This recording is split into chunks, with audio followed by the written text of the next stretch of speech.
In the endless flow of human life, there is a special question in marriage. Why do I marry this person and not another? Some people think it is just a coincidence. You meet someone, fall in love, and then get married. Others believe it is an absolutely free choice. Whoever you choose becomes your life partner. But my friend, is it true that everything is just a coincidence or a momentary, impulsive choice? I tell you, there is no coincidence in this universe. Every encounter, every love affair, every marriage is woven with invisible threads of karma, the eternal law of cause and effect that operates through countless lifetimes. Marriage is not just the union of two bodies, two lives. Marriage is the intersection of two souls with all the karma they carry. You marry someone, not because they are more beautiful, richer, or more compatible with you, but because your soul and their soul have been destined to meet. Sometimes in this life, sometimes many lives ago. Ask yourself, do you sometimes feel that this person is too familiar, as if you have known them for a long time? Do you sometimes feel that this love is not simply present, but seems to stretch beyond the boundaries of time? Or, sometimes, the conflict with your partner is so intense that you wonder, why am I stuck with this person? Is this a mistake? All these questions lead to one truth. Marriage is karma. And karma does not come to bind you, but to free you. The nature of marriage in a spiritual view. Dear friend, people often see marriage as a legal bond, a commitment to build a family, a means to maintain the race, or to satisfy emotional and material needs. These are just the outer shell. You will never understand why sometimes passionate love turns into deep resentment, why there are couples who live together for a lifetime but never truly connect, and why there are short-lived marriages that leave an indelible mark on the soul. From a spiritual perspective, marriage is a karmic door. It is not a coincidence, but the reunion of two karmic streams. When you enter into marriage, it means you are entering a classroom that your soul needs, a classroom that can be calm or stormy, but certainly always contains lessons for you to grow. Imagine, the universe is like an endless ocean, where souls are like drops of water, each colliding, each connecting, each separating and then reuniting. There are souls who have made an appointment with each other for many lifetimes, an unfulfilled vow, a debt not yet paid, a love not fully given. And so, they find each other again, in the form of marriage. Marriage, therefore, is the stage where the soul learns to love in the face of challenges. It is not only for you to find happiness, but also for you to find yourself. Your partner is the most honest mirror. When you are angry, anger appears. When you love, love spreads. When you are selfish, selfishness is revealed openly. You can fool the world with a smile, but you can hardly fool your spouse. In their eyes, in their reactions, you see your own spiritual state. So marriage is more than just a relationship. It is a karmic mirror, a tool of enlightenment if you know how to use it. God uses marriage as a means to draw you closer to Him, through love, through challenges, through joy and pain. Karma and marriage. Dear friend, to understand marriage, you must first understand karma. Karma is not a punishment, nor a reward. Karma is a fair and accurate reflection of all the actions, words, and thoughts you have sown in the past, whether in the recent past or the distant past of many lifetimes. When a seed is planted in the ground, it will grow into the exact kind of tree it was meant to grow into. You cannot plant the seeds of selfishness, greed, and betrayal in a relationship and expect to receive only the sweet fruits of pure love in the next life. There are 3 types of karma that often bring two people together in marriage. 1. Karmic debt marriage. This is the most common type of marriage.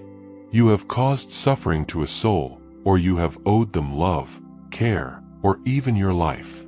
In this life, the universe arranges for you to meet them again, to repay that debt. Sometimes it is a challenging marriage. You have to put up with their difficult personalities, take care of them when they are sick, or sacrifice many things for them. You may complain, "Why do I have to suffer because of this person?" But in fact, you are not bound by them, but by the debt that has not been paid from before. If you pay off the debt with tolerance and love, you will feel your soul relieved. If you resist and resent, the karma will continue. 2. Loving karma.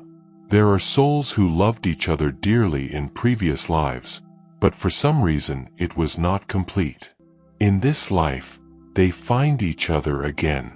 They feel a strange closeness, as if they have known each other for a long time. This is a type of marriage that brings a lot of joy, a lot of sympathy, but also a place where love can overcome lust and ego. Many people think that a loving karma marriage is the absolute ideal.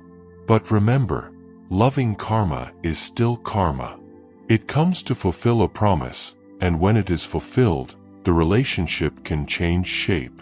Sometimes the initial intense love fades, because the lesson has ended. 3. Spiritual karma. This is a rare type of marriage, when two souls meet not just to repay debts or enjoy love, but to walk together on the spiritual path. They become spiritual companions, supporting each other in meditation, in prayer, in service. Such a marriage is not based on possession, but on liberation. If you meet such a partner, consider it a grace from God. Because it is rare to have a soulmate who is willing to walk with you on your journey back to the source of light. You see, the law of karma in marriage is not to bind you in suffering. It is the invisible hand of God, arranging for you to meet the right person at the right time, to learn the right lesson your soul needs. Remember, if your marriage is stormy, it is a class to train your will and tolerance. If your marriage is full of love, it is a lesson in dedication and wholeness. If your marriage is directed towards God, it is a path to liberation in life. Karma is not to punish. Karma is a patient teacher, and marriage is the class that the teacher teaches. Why did you marry this person? Dear friend, out of billions of people in the world, why didn't you marry anyone else but this person? Due to past karma. Your marriage is the continuation of an unfinished story from a previous life. Maybe you and that person were once husband and wife, but one of you did not fulfill your duty, leaving behind an unhealed pain. Maybe you were once a benefactor or an enemy, and now you meet again to repay your kindness or debt. Maybe you once loved each other, but the promise was not fulfilled, and now karma has come back to complete it. Don't think that the past is gone. Every action, every emotion, every connection is imprinted in the soul's storehouse consciousness. When the time is ripe, you will meet again the person with whom karma has connected you. So, when you ask, why did I marry this person? The first answer is, because you and they have an appointment to meet before in the endless flow of time. Because of the harmony of the soul. Have you ever met a stranger and felt close like a soul mate? That is because your and their energy vibration frequencies are in harmony. Each soul has its own vibration, just like each musical instrument emits a special sound. When two vibrations are close to each other, they will resonate, creating a strong attraction. The love you call love at first sight is actually the recognition of a familiar melody of the soul. You feel this person understands you, or at least, their presence touches a depth within you that no one else can. Because of the lesson you need to learn. Look at marriage as a sacred school. You marry someone, not because they are perfect, but because they are your teacher. If you lack patience, the universe sends you a partner who tests your patience. If you lack tolerance, the universe sends you a person with many flaws for you to learn to love. If you need to learn to let go of your ego, the universe sends you a person who makes you realize your selfishness.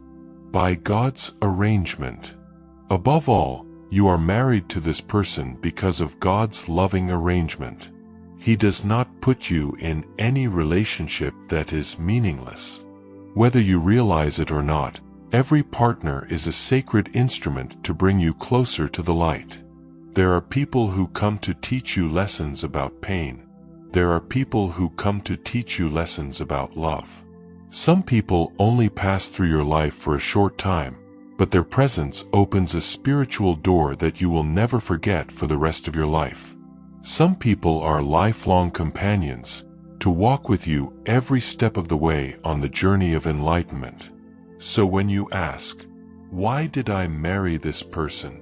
Understand, because past karma needs to be completed, because the soul needs to learn and grow, and because God wants you to walk the path He has drawn with love and challenges in this relationship. How to transform and free yourself from karmic marriage. I will tell you a secret. Karma is not meant to be chained, but to be transformed. Karmic marriage is not a life sentence, but an opportunity for the soul to be purified and liberated. 1. Change your perspective, from suffering to learning. Whenever your partner hurts you, ask yourself, what am I learning from this situation? What does this pain reflect in me? Is this an opportunity for me to practice patience, forgiveness, or letting go of control? When you change your perspective, the event is no longer a tragedy, but a lesson in enlightenment. 2. Practice forgiveness and letting go. Forgiveness does not mean accepting wrongdoing, but freeing the soul from the chains of resentment. Forgive the other person so that your soul can be at ease. Forgive yourself for your mistakes, for your unfulfilled expectations. Let go of the desire to change the other person, because you can only change yourself. 3. Raise the frequency of love. Many marriages become burdens because both partners live in the energy of fear, selfishness, and control. If you want to escape karma, raise the vibration of love by meditate every day, direct your mind to the light. Send love to your partner, even if they don't understand you.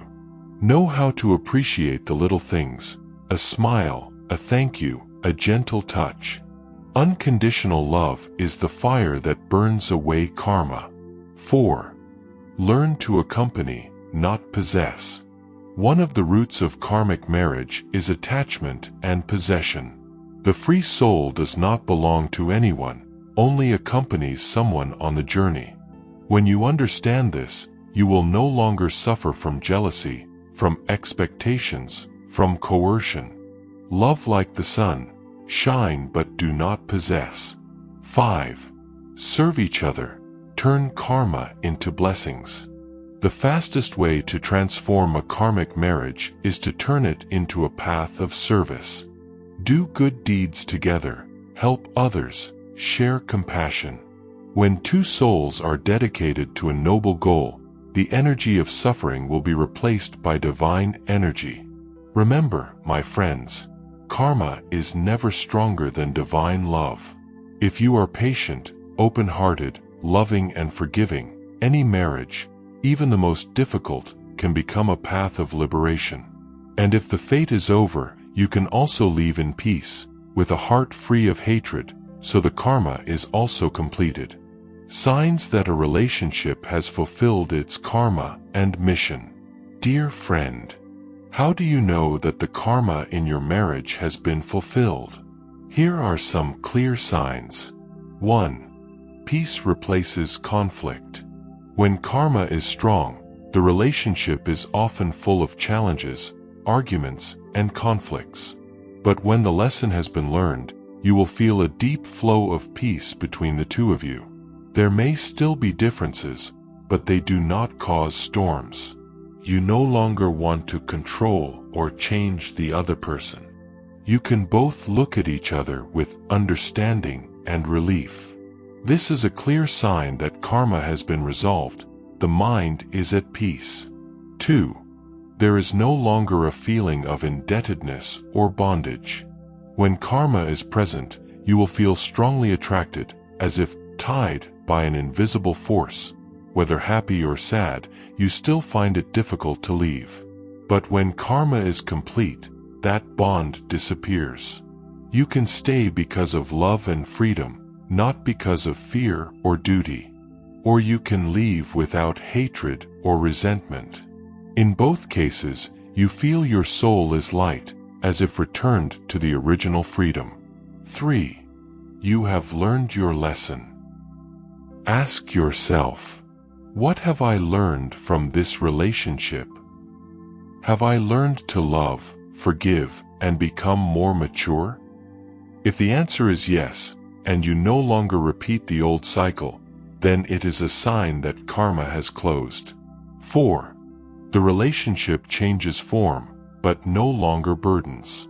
There are couples who, after their karma is over, can divorce peacefully, still maintaining respect and friendship. There are others who still live together, but the love is no longer as intense as it was at first, but instead there is a peaceful companionship. In both cases, resentment disappears, and love naturally spreads. 5. The heart turns more towards God than towards people. The highest sign that a karmic marriage is complete is when you no longer seek fulfillment in your partner, but begin to realize that only God is eternal love. The other person becomes a spiritual companion, not just a support. Then you have overcome illusion and touched immortal love. Remember, my friends, a relationship that is complete does not mean it ends in suffering. It can end in peace, or continue to exist in a lighter form. What matters is that your soul is liberated, no longer imprisoned in the bondage of karma.